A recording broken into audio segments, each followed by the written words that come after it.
abangan niyo po ang Anak ng Macho Dancer directed by Joel Lamangan under Godfather Production. Maabil niyo po ang tickets or link sa ktx.ph and Ticket World and Ticketnet. Ako po si Miko Pasamonte bilang Beans sa Anak ng Macho Dancer.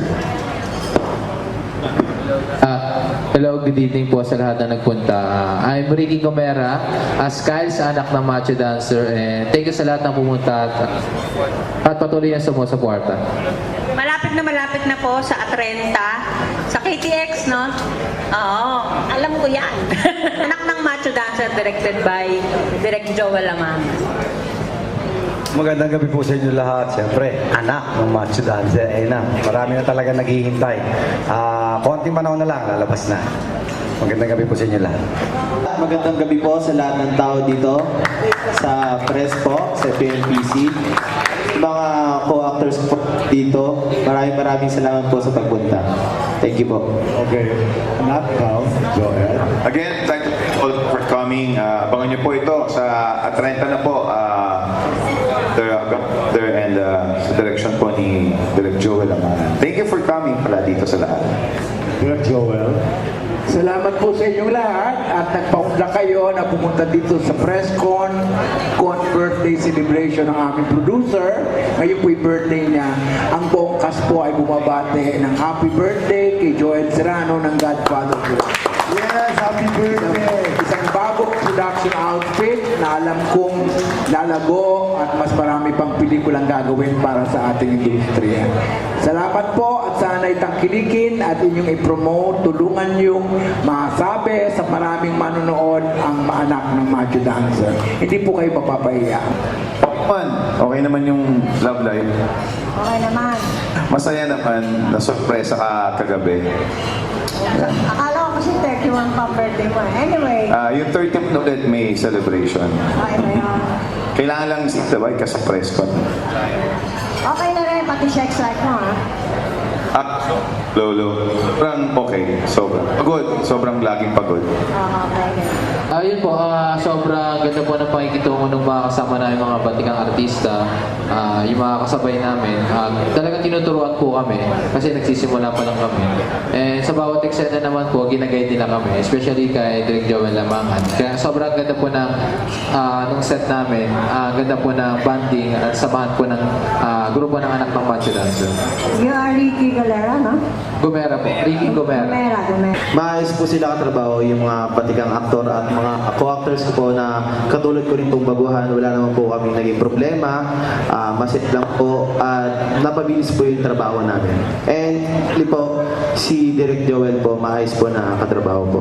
Eh, bakit ka napunta sa Viva? Hindi sa Joel? Yeah, iba press ko yun. Okay, thank you po. Maswerte tayo na mayroon tayong mga bagong mukha, bagong katawan, at bagong mga tao na makakadagdag sa ating industriya. Palakpakan po natin ang mga baguhang ito. At ako ay swerte din at nakasama ko itong mga ito. Mga dati ko ng mga artista yan na mahuhusay, kasama si Jay Manalo, si Jimmy Bangko, si Alan Paule. Pag sila ay naroon, makikita mo kung gaano ka-prestigyoso ang pelikula. Kaya dapat natin panoorin ang pagsasama-sama ng mga dedicated, mahuhusay na dating artista at ang mga may pangako o may promise na mga baguhan na madadagdag sa ating pelikula. Salamat ng marami. Mercy, pagpalain ka ng poon. Ikaw din. Ikaw din. Ikaw din, Direk. Bakit ka tumatawa? Sana Roses? More actors these days kasi marami na rin naman na nagre-retire at kailangan ng industriya ng mas marami para mas makapili ang mga mahusay na director katulad ni Direk Joel Lamangan ng maiiwan ng matitira. Pero I assure you, these boys are listening and focus sa kanilang trabaho. Ako, gusto ko believe ako kay Sean sa dedication niya. Kasi siya yung bida Siya yung si Alan Paule noon So, kailangan niya pagbutihan at pag-usayan kasi meron siyang pinaguhugutan na ibang character. Isang malaking karangalan talaga yung makasama itong mga talagang kahit saan ka lumingon, alam mo na kung sino. At itong mga baguhan, nakakatuwa sa kanila, yung dedication nila is nandun talaga. Malalim. And, siyempre, kapag nagsimula ka sa isang talagang mahusay na director ni Direk Joel Lamangan, you go places. In the future, yung mga yan may pupuntahan. Iba mag-alaga ang ating director eh. Si Direk Joel kasi pag nakakasama mo yan, hindi malabo lagi magka-award ka. Mga sumunod kong award kay Joel Lamangan galing. Pag nakasama mo yan, sa 2 pelikula sigurado, award winning ka na. Yan ang maganda. Kaya napakalaking karangalan na makasama dito, lalo sa mga kasama natin magandang dilag ng mga bata pa. Saka, sa lahat ng baguhan ngayon, congratulations sa inyo. Napakaswerte nyo. Direk Joel Lamangan ang umawa. You go places. Ay, naku, nakakatuwa. Nag-rehearsal pa, nakalabas na yung mga tutoy nila. Talagang binigay nila lahat dito. At pakikisama naman, wala kaming masabi. Kasi talagang, lalong-lalo si Miko Pasamonte, sobra. Imagine, nag-uusap kami nila Jane, kami nila Emilio, nila Alan, ni Jane. Naghanap lang ako ng tubig. Paano wala yung baget? Bumaba ng hotel. Bumili ng pagkarami-raming tubig, may kasama pang sigarilyo para sa mga naninigarilyo. Ganun siya ka-PR, so tuwang-tuwa kami.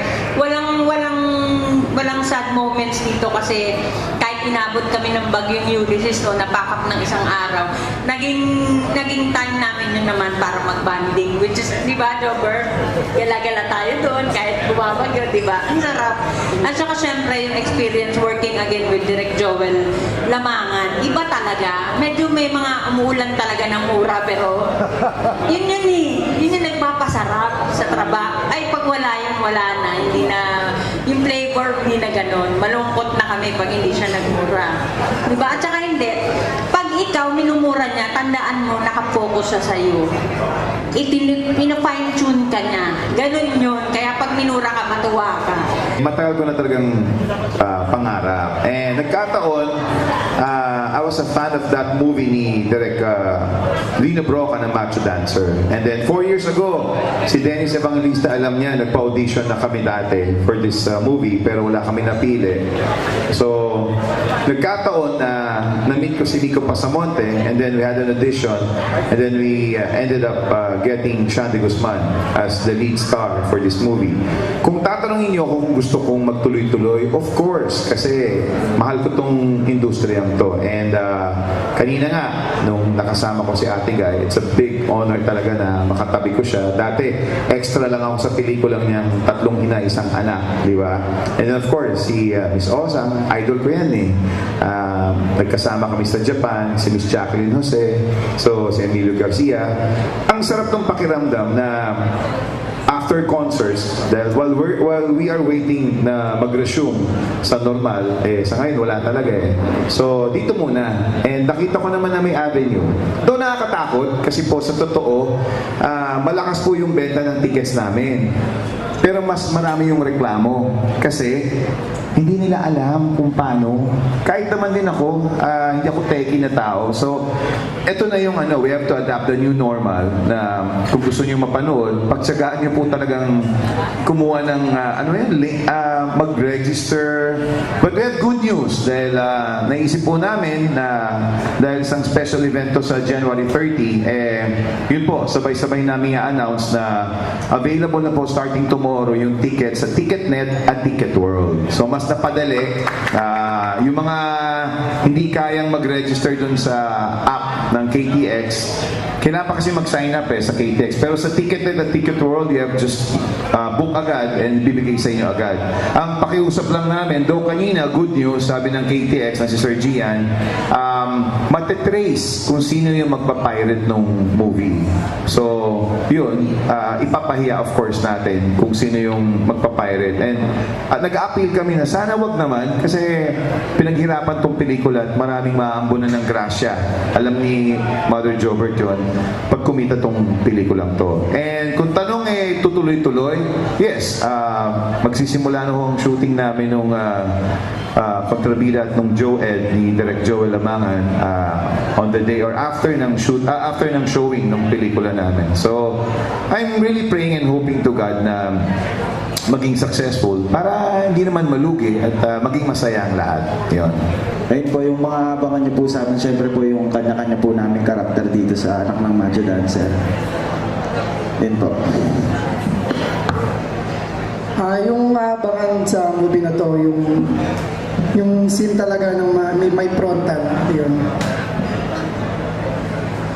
Yung iba naman na eksena dito talaga na sobrang kakaabang-kabang. Yung scene ng isang event po dun sa movie, yun po, madaming magaganap doon talagang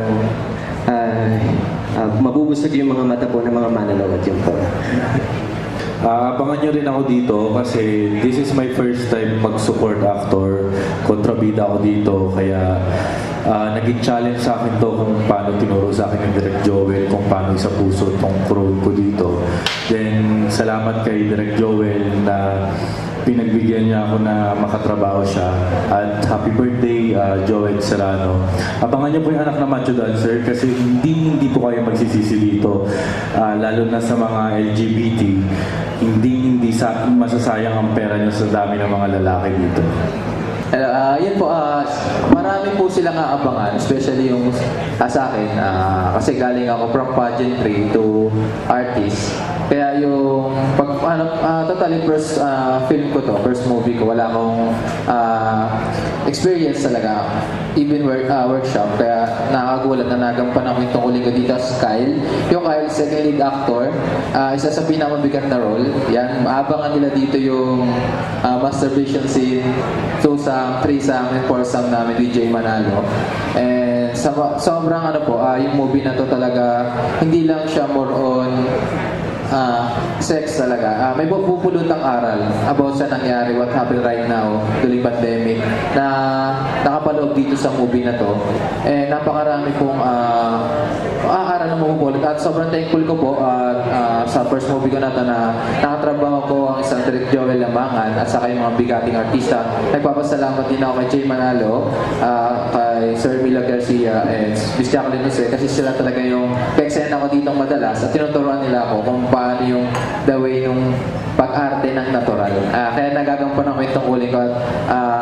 Yun lang, sa mga kasama ko, especially with our producer, Mr. P, sobrang thankful kasi nagtiwala siya sa amin, especially sa akin, sa role ko na to, kahit wala akong experience. And sa mga kasama ko, kay Miko, Charles, Sian, kay Neil, at kay Mac, sobrang thankful ko kasi simula nung yung movie na to, from the start ng shooting, naging lalo kami mag-close hanggang sa nag-bonding kami sa Baguio. Yun. Maraming salamat po sa lahat sa inyo. Dahil ito ang magmumulat sa mga mata ng mga bawat tao, ng mga bawat Pilipino, kung ano nga ba talaga yung istorya ng bawat macho dancer, kung paano yung pamumuhay ng mga pamilya sa ganitong panahon. And may mga eksena po dito na hindi nyo po inaasahan.